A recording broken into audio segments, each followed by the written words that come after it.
few days ago, I shared a video where I poured my heart and soul into a special rendition of the beautiful Canon Indie, and you guys loved it.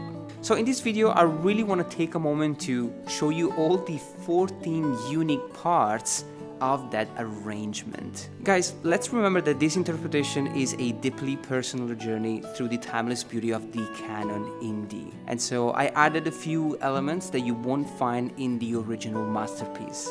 My intention is not to overshadow Packable's genius, but to pay homage in a way that resonates with my own musical voice.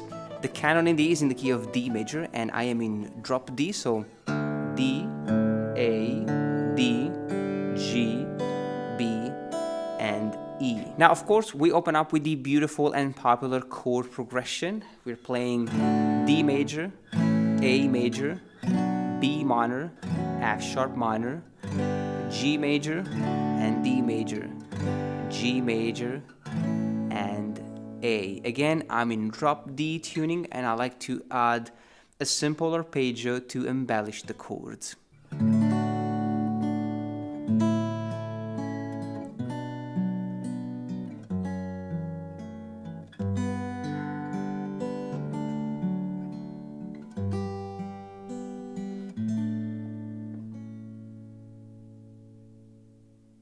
Then we play the beautiful theme. This one is played with a lot of vibrato, mainly on the second string. It's 2 notes per beat, so pluck the strings softly but with confidence to give enough volume and sustain to the notes. 3, 4.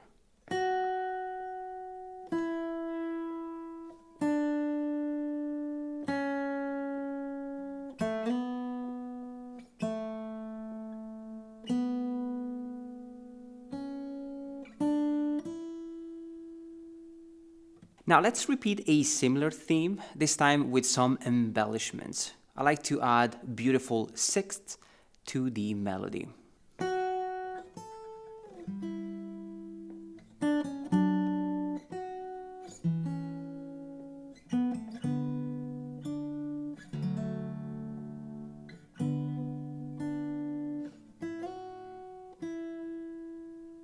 Now the backing track gets a little more rhythmic here, and so is the idea we are playing here. I like to harmonize a simple melody in thirds.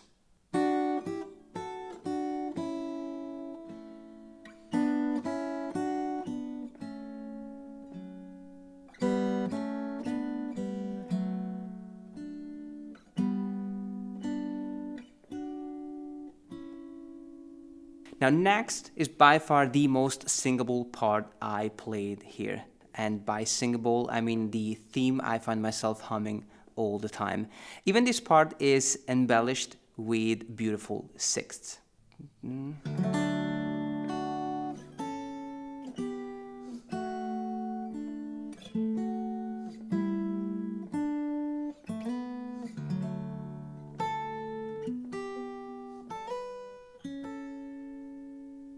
Now let's talk about my favorite theme.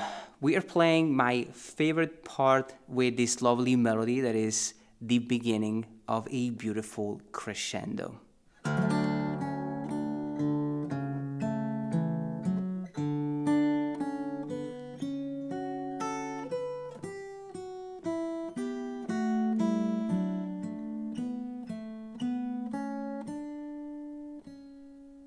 Next, we move to a more guitar-like idea with a finger-picking arpeggio of the chords. The tricky part here is that the first part of the arpeggio focuses on the chord, while the second part focuses on a melody. The last note of each chord is the first note of the new chord.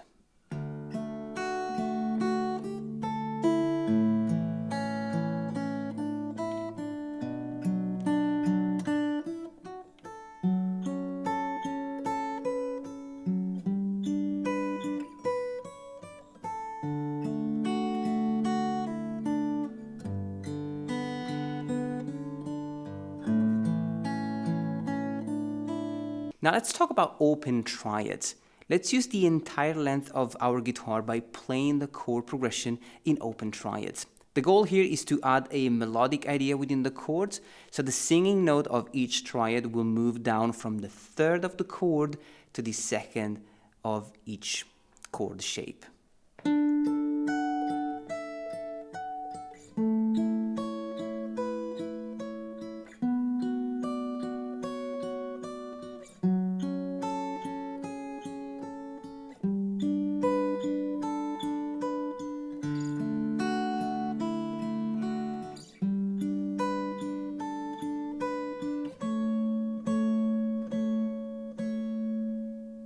Now we are getting closer to the climax. In this part, we are combining broken chords with a melody. A broken chord is a chord broken down into single note. The idea is that we start with a broken chord, then play a melody. Here, we're really playing across the neck, so this is one of the most technically challenging parts of this piece. So as you can see, we open up with the broken chord. This is a D major broken chord. And then a melody. Now another broken chord, and then the melody. A broken chord, and the melody. Broken chord, and a melody.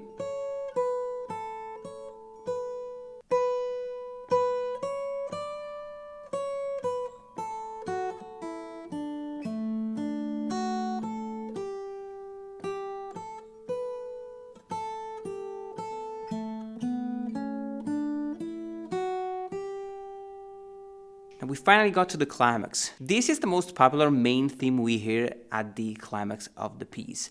I think it's very hard to give justice to this part with the guitar. I mean, with the violin, you can make this part very singable and expressive, but it's a little bit more challenging with the guitar. And honestly, I feel like I wasn't able to really make this part sound the way I wanted. Here's the first part of the climax.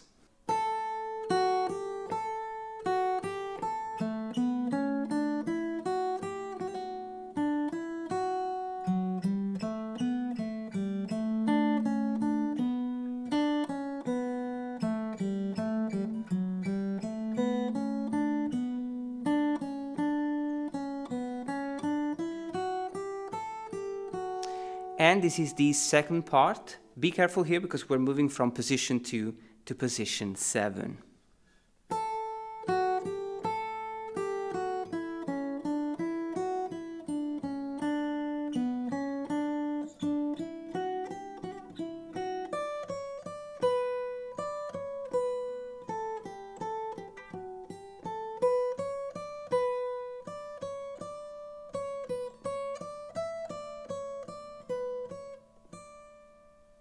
Now, coming out of the climax, we play the chord progression with this idea in sixths.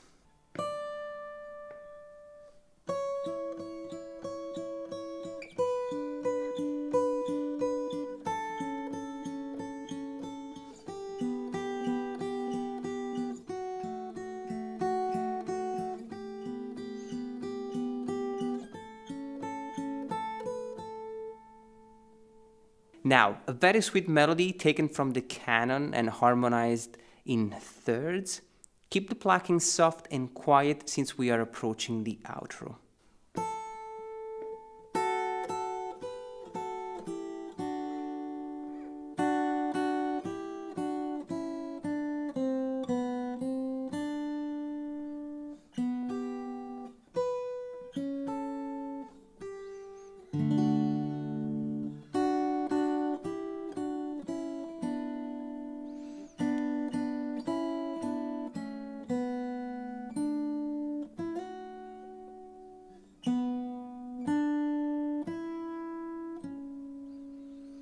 And we finish with the main theme.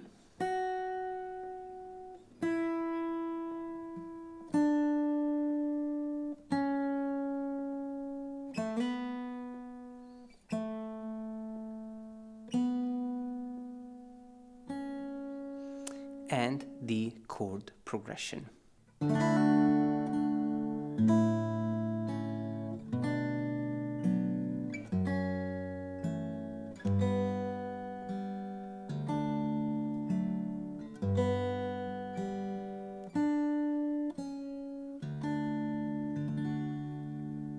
I hope you enjoyed this lesson, guys. Let me know if you love the Canon Indie. I think it's one of the most beautiful pieces you can play on any instrument. Enjoy this lesson, and I'll see you next time.